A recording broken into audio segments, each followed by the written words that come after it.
Hi everyone. So rightly there is concern about the stock market because it's declining, and the big question is, with the breathless headlines, is it going to continue falling and crashing down on us, or how worried should we be? How bad can it get? Now I'm going to give you a slightly different analysis to what you're used to. This is the S&P 500 since 1990, and you can see periods when it's gone up, I've marked those in purple, and prolonged periods such as the 2002 crash, 2000 to 2002 crash, and the 2008 to 2009 crash as well. And then the rally since 2009 when interest rates went effectively to zero, and the acceleration since the market bottomed out with COVID and how it's actually gone even higher quicker. Now, some people think we'll have a 50% drop on the S&P 500. And there's two ways of looking at this.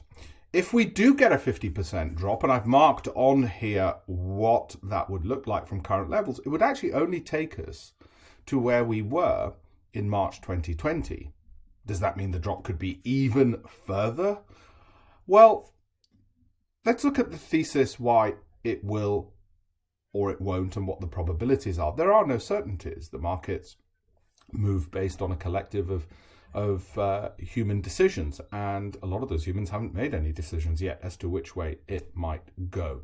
Okay. Equally, you can see how a 39% drop could happen over the space of basically a year. However, look how long it took for the market to get back to where it was at the 2008 peaks.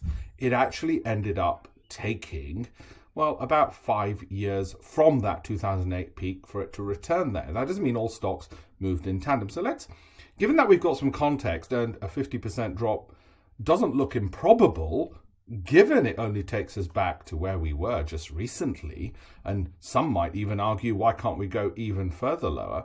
The next question is, well, wait a minute, even if the fall is short and sharp, what if it takes ages to get back to where we were? So how worried should we be? Do we say to ourselves, let's just get out of the market for the next 5 years? Well, let's look at the data, okay? We've got used to that during COVID, so let's look at the data. Now, if we look at this again, it's the S&P 500. I've tried to put four different scenarios and the probabilities assigned to each of those. Those probabilities necessarily have to be guesswork to many degrees. So scenario A is, well, the market just keeps on the trend. You can see the purple line that it's been on recently. It's fallen back a little bit, but it just keeps to trend. I think there's only a 15% probability of this smoothly happening, but it might be the one that actually ends up happening. B, which I think is most likely, is it falls back to the line you see there that I've drawn in red, and then I've extended. It's a line which started pretty much in July 2011, so there's a long pedigree. It's longer term trend, and I suspect the probability of this is higher. So the market falls from its current levels of 4,800-ish to just under 4,000, which is still a significant shift down. It's about a 25% drop. Okay, so it eases off a lot of the pressure. All the panic sellers get to sell. The long-term holders are still happy because they say to themselves, it could be worse. It could have been point C. Option C is where it falls back more sharply. Example, Russia goes into Ukraine. The United States declares war on the Russians, and all sorts of other things happen. The market basically starts overreacting. It's the end of the world. And that's, I put probability 15%. And remember, that's still not a 50% drop. That still doesn't take us down to where we were in March. Now, point D, which is what the most pessimistic people are saying, I think there's only a 10% probability of that, which is that 50% fall, in which case there'll be many bargains. The probability of that, I put at 10%. I liken that somewhat to what happened in February 2020 when COVID took hold, and in that month the market fell very sharply. Obviously not 50%, but it fell very sharply. People then got into a whole load of stocks, bigger, safer companies, and made their money back very quickly. So in all these scenarios, it still becomes a stock picker's market. Because of these probabilities, you still want to be picking the right stocks. Well, how might we go about that? That's a separate issue. But let's just look at the data of what has tended to happen. These are the 30 stocks in the Dow. How did they do in the last crash. So what I've put on this column here is the price percentage change in 2008 when the last big crash happened. How did these companies, which are in today's Dow Jones 30 industrial average, do then? And I've also marked at the time of writing, these are the price moves. Now, even if you're watching this, I don't know, into the future from now, whenever you see the markets falling over a period, you might want to refer back to this. Okay, so this is meant to be perennial. Well, here are the lessons from that. What lessons can we draw? Well, when the markets fell, very few stocks went up. So those of you who are thinking, oh no, just tell me the stock which will go up and counter that market move. And remember, these were stocks, everything from companies that sell sportswear to companies that make semiconductors and drugs. So you can't say, oh, I'll just diversify away. Secondly, even the biggest companies can drop 50%. Have a look at that. Some of the biggest companies, you might think, oh, it's okay. I'm going to trust my money to a fund manager and he'll find the big, best, safe companies. Maybe he'll put it in an Apple. Well, that was down 56%. Oh, maybe Apple was the problem. Oh, he'll put it in a Goldman Sachs. That was down 60%. By the way, it's still around. United Health Group, multi-billion-dollar company, one of the 30 Dow Jones composites, stalwart, down 54%. But of course, the third lesson is most people underestimate how much a giant can fall, or that a giant can bounce back. So they start panicking because they underestimated how much it can fall. When it does fall, they think, oh my God, it's the end of the world, not realizing that's the norm. And then they think, oh, well, that company I'll never touch again, because they don't realize how quickly those resilient companies bounce back. Okay. And yes, they rebound often. Fallers may have nothing to do with the cause of the crash, and that's important. People who think you can just diversify away, give their money to a fund manager, or just buy lots and lots of stocks, well, companies fall which have nothing to do with the crash. Goldman Sachs had a lot to do with the crash. It was down 60% because those linked most closely to the crash are likely to fall the most. That's common sense. Home Depot, which had less to do with the crash, but the worry was people will have less money to spend, fell 14%. Yeah, McDonald's actually went up. I don't know. Somebody might be able to explain that. Maybe the idea was we're all going to be so poor we can only afford to eat at McDonald's. Not to say that only poor people eat at McDonald's, but it's cheaper than eating at most other places. Okay? So, what about the S&P 500? Were there any winners then at that time? So again, I've put a column of the stocks during the last financial crisis. And these are the 500 largest American companies. Doesn't mean the same thing will happen again. And how they've done in the past 2 weeks when there's been some big falls and people are worried. So one lesson could be, you know what? Yes, there are some which went up. They won't necessarily be the same ones who go up this time. And this could just be the start of the fall. It might be. But it's to say, yes, there can be some rises. There are very few, by the way, I'm sorry to say, which will rise. Well, surely indices and index trackers were told, listen, don't try and pick stocks, just follow the indices. Well, guess what? You'd be wrong to think they don't do big falls, because look what happened last time. So the Nasdaq was down 41%, right? Forget Mumbai and Shanghai. You might think that's high risk. I'm not even bothered about that. What about the world index? So that's a basket of stocks. So those who think I'll just buy lots and lots and lots of stocks. Okay, world index, Europe excluding UK, all world index, Europe excluding UK, so it's Europe, 48% down. FTSE all world, 43% down. And that's got a heck of a lot of stocks in it.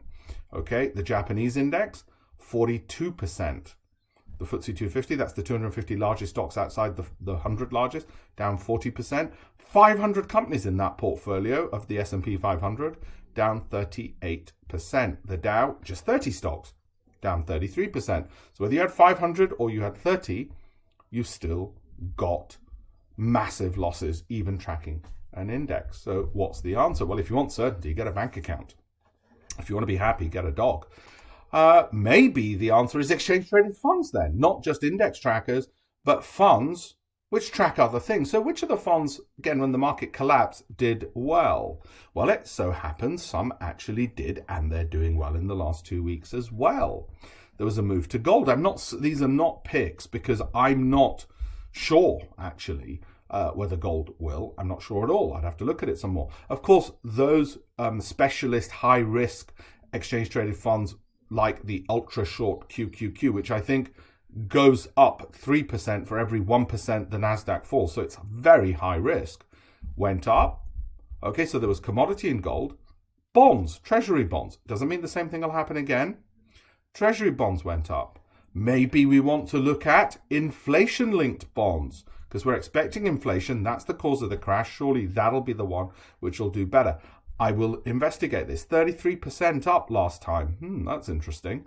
Okay, so there are things worth investigating. The answer is not simply, let me just get triple leverage 7 to 10 year US Treasuries, which are US Treasuries are some of the safest, and we'll apply leverage to them. So we get, look at that, it's only 7% volatility, but we can try and get some of the big gains because that hardly moves. So it's something worth investigating for me to do, and I'll do a separate video on it. Tips, by the way, are inflation-related bonds again. So the idea is if inflation goes up, the government's going to compensate you for that inflation. You might think, my God, where have you been hiding this genius material? It's not that simple, okay? And there's certainly no guarantee they'll be the ones to go up. Now, surely fund managers did well, you might ask. Well, no. Look at this. That's the price between, again, in that last crash. Not even big names like JP Morgan, right? They're supposed to have all the best information, aren't they? Well, BlackRock, which is the world's largest asset manager, okay, its fund, the Greater European Investment Fund, fell 26%. Witten, well-known, 26%. Fidelity, well-known, 26% down. JP Morgan, Bailey Gifford. Right, now you might say, well, you just picked some of the worst ones. No, actually, there were very few investment trusts which went up at all that year. Very few, like hardly any. And there were the type that either don't exist now. And by the way, the ones which have been doing fairly well over the last couple of years, they didn't exist at the last crash. The fund management industry is clever. It tries not to keep a large track record because it knows it'll be pretty poor. And so it keeps reinventing new funds and marketing new things without a history. So for those of you thinking, well, that's fine, I won't go into any of the new funds. I won't go into some of the old ones which all did poorly last time. What I'll do is I'll just go with the company names like a JP Morgan. Well, I'm sorry. They'll just help you go down as well. And you might say, well, at least they didn't go down as much as the 33% of the market. Market went down 33%. They went down 27%. That's not really good comfort, is it? So what are our options?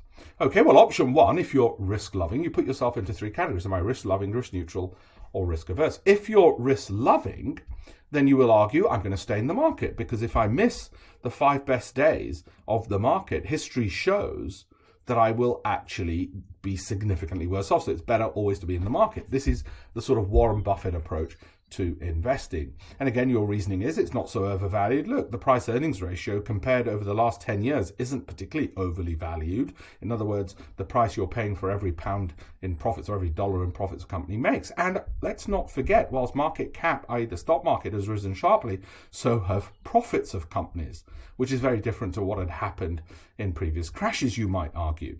Profits are rising and revenues have been gradually rising. So you might say that the valuations are not overly extended.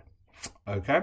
You'd also argue, as I said, timing is not a good idea, and you might pick some hedging ETFs. Like I said, you might say, well, I'm risk loving, so I'll short the S&P 500 2 times leverage. That's very risky. That's very risky, trying to time and trade the S&P 500 without any skill whatsoever. So option 2 might be your risk neutral. Well, that means if you're risk neutral, you move your stop losses from 25% of the high of if the price falls 25% from the highest it's been since you entered and bought your particular stock, you move it down to 25% since you entered your purchase. So let's say you bought something at 100. You say my stop loss is now going to be 75. Whereas in the past it would have been I bought it at 100, it's gone up to 200. If it drops 25% from 200, then I'll sell. That's how it was before. Now because you're risk neutral, you've moved the stop loss. You'll also make no new purchases because you're risk neutral, the market's falling, you just want things to calm down. Or you'll wait until, say, February or March. There's no rush. Perhaps you'll buy some bond ETFs that I mentioned. That sort of fits into that 7 to 10 year treasuries. Okay, and you'll look at those based on their performance, their low volatility, things like Sortina. you might elongate your holding period to 2 years if the stock is fundamentally sound. If the stock is fundamentally sound. Say, well, it's like a house price. And we've had a recession, so I'm not going to be able to flip the house this year. We might have to wait 2 years to make a killing. Option 3, if you're risk averse, you'd hold cash. You'd sell everything if you're risk averse. Also, you might exit if the stock drops 15% from the high since you purchased it. So you might say, you know what? I'm going to keep a really tight stop because I'm too scared. I'm not going to just hold it going all the way down. And again, you might, if you're risk averse, make no new purchases for now. You'd wait. So there are options. You work out which bucket you're in. Of course, I appreciate what you actually want to do is take no action. You don't want to sell anything because you're risk averse and it says you've got to hold cash and sell everything. You don't want to sell everything. So most people end up in this bucket where they get a balance between risk loving and risk averse. And they say, you know what? I'm okay. I can't control the markets. I've got good quality companies. Thank you, Alpesh. I've got good quality companies. So I'll just elongate the holding time period. Complicates matters, but what to do? Blame President Putin, blame coronavirus, blame whoever you want, but you can't dictate the markets. You can't tell it what to do, no matter how much you want to make a return and have every year like last year. So we stay calm and we look at those 3 options. We break it down. Hopefully that was helpful. Message me if you want more of this kind of content. If you've got questions, and I'll try and answer them with, as I said, hardcore data that I can get my hands on.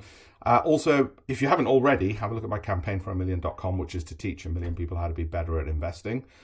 So have a look at that. And if you're on my Great Investors program, then just email me anytime, any questions you have whatsoever. Okay, so campaignforamillion.com. Have a look at that. And again, as I say, hopefully you found this all very helpful. Any other questions you have, happy to tell you or happy to answer them and get the data to you accordingly. Thank you very much.